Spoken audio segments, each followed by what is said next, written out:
Hey everyone, it's Synth Designer back again with another video. Today we're going to be looking at how to create a Emil Rottmayer style song. And as you saw in that intro, we're going to dissect all the parts here from this arrangement and just talk about the general way how he sets up songs. Now, I'm really excited to do this video. I'm a big fan of his music. As you heard, this is not exactly like something you would hear from him. I think the chords are maybe kind of a little bit too happy, a little bit too upbeat. However, I think the principles here are all there, and I want to show you some of the important things he uses in his music. Emil Rottmayer is a kind of legend in the Chillsynth and synthwave genre. He uses a lot of great techniques, especially saturation and distortion in a lot of his sounds, including his leads and chords. A lot of different noises and kind of white noise and textures to kind of complement those sounds. And of course, he has a lot of different sounds throughout his songs, his leads, his melodies, his counter melodies, his chords, great bass lines. All of these can be found in his songs, and I'm going to take you through how I kind of created these and some of the sound design principles as well. I think the way he creates and uses some of these sounds is really part of his unique sound and what makes him stand out amongst a lot of other artists. So why don't we get right into the video, and I'm going to show you some of the sounds that I use. So starting off here, we're going to take a look at just these textures to start off here. So I have two textured patterns here, and I noticed that in a bunch of his songs, he starts off with just some chords or maybe a bass line or something very easily, and then kind of builds up the song a little bit. To start off, we have this kind of tape loop sound that I have. So let's just listen to this on its own first.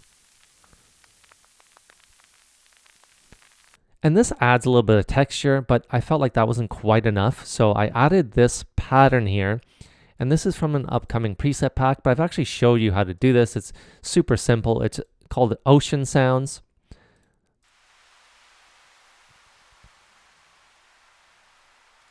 And if you haven't checked out my video on how to make that, I highly recommend it. Super simple, obviously. It's just using some noise and a bit of a filter here with some reverb, but it adds kind of that oceany sound. And then the two together here sound a bit like this.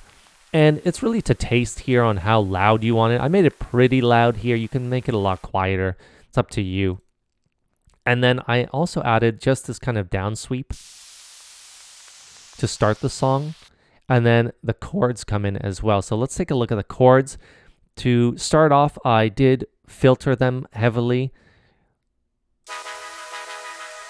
So all that low end is gone. So without this filter here, I'm going to play you this chord progression.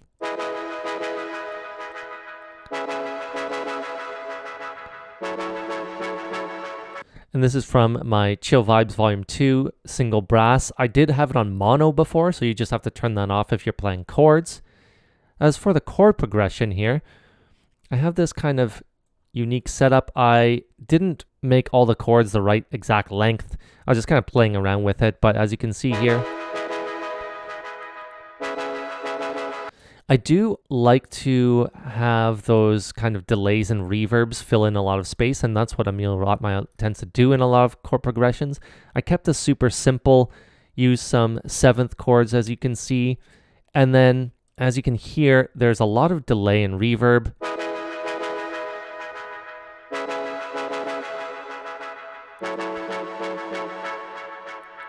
And that fills in that space really nicely, especially when you're introducing a song. I really like to use that, and I found that he uses those kind of chords with a lot of delay and just filling in that space. So we have those to open the song.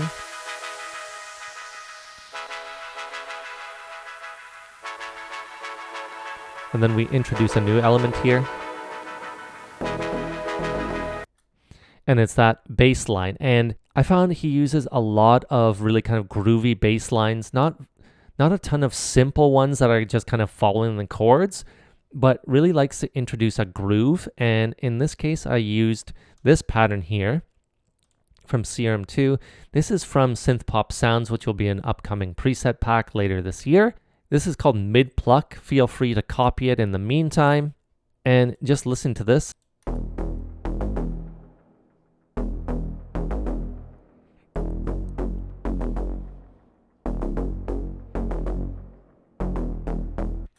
So it's got that nice wide sound to it, and I feel like he uses some nice wide basses for his kind of groovy bass lines. You can see here there's a couple different saw waves, and that sub is on a direct out.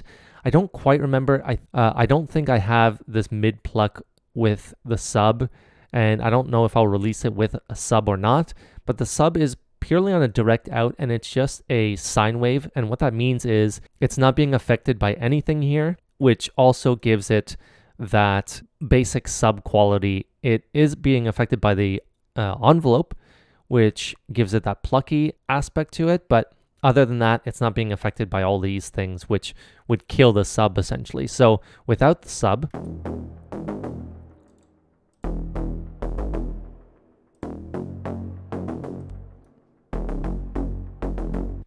adding just that nice kind of sub layer to it and gives us kind of that modern bassy sound. His bass lines often have a nice groove to them.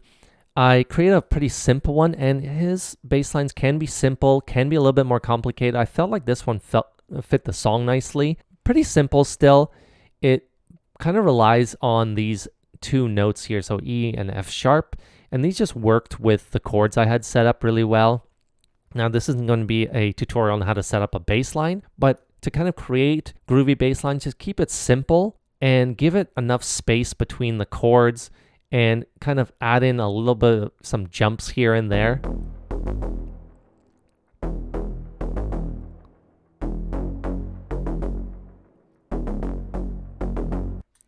And it's super simple, but it is effective when you play it with the chords, right? So if we were to take off all these effects here and just play these things together,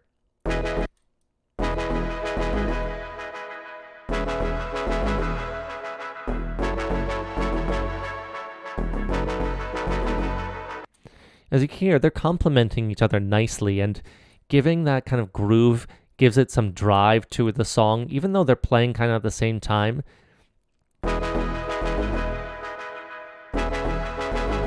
They're really giving each other enough space here, I find, and that's what he uses really well in his songs. He just kind of gives everything its own nice space, and despite the fact that he has a lot going on in some of his songs, everything has a nice space to it. Here I just added some basic drums, no real need to go into too much detail, aside from the fact that I found his kicks are often not super overpowering. So if we were just to play the pattern, I found a nice little kind of punchy kick here, but nothing too overpowering. He sometimes uses kind of bigger kicks, but he often downplays them a little bit in Chillsynth, in his Chillsynth tracks. Here, basic kind of hat and a nice little snare here. I believe yes. So I added a filter here. I didn't want all that high end there, and I also saturated. And this is the first time I mention it, but basically everything has a ton of saturation or distortion on it, and that is a huge part of his sound. So if we were to go back to that original chord progression and take a look at the chords. You can see FabFilter Saturn. Feel free to use any saturation distortion plugin. I just kicked up the drive a ton. He uses tons and tons of saturation. Huge difference between an on and off.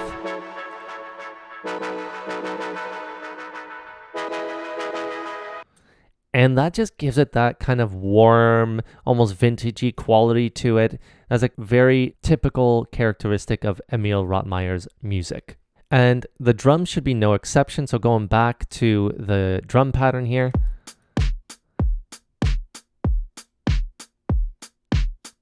It's not the same without it. It just adds a little bit of character and warmth to it all.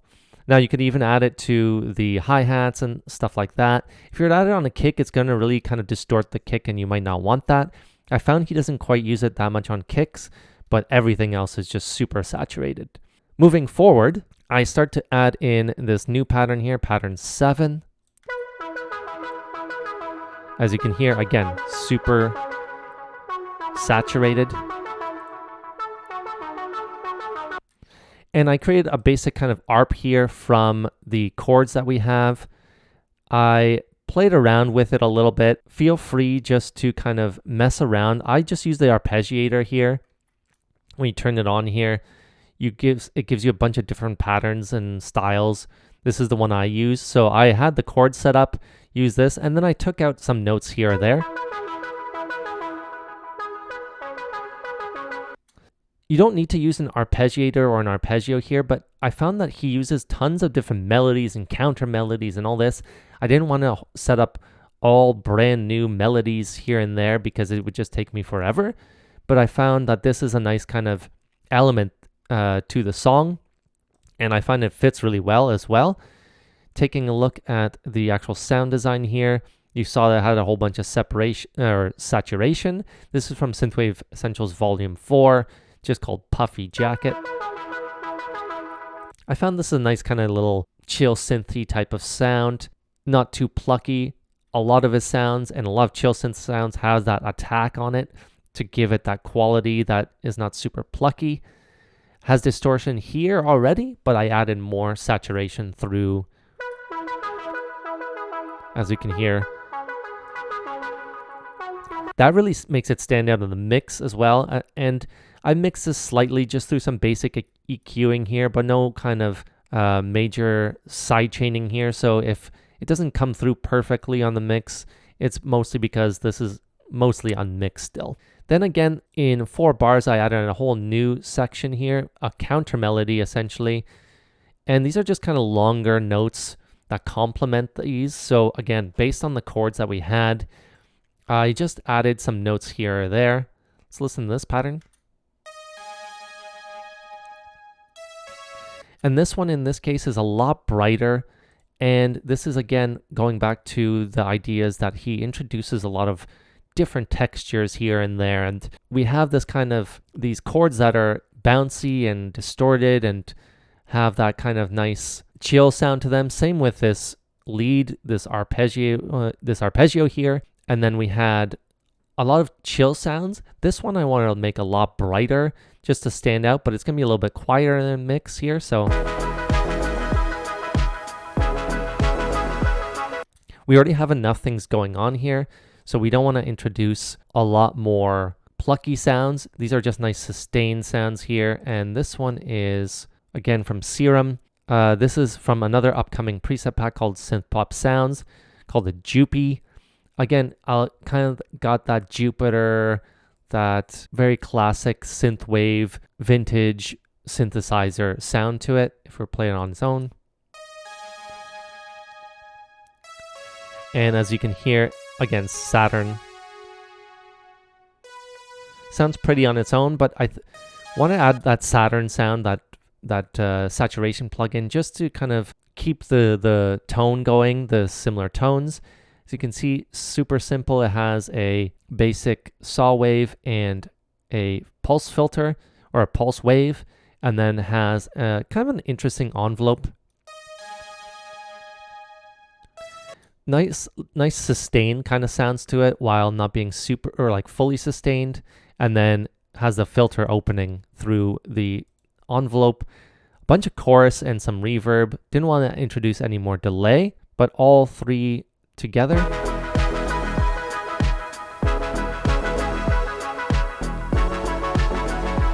And you can even put this to the side if you wanted. So say if you want just to one side.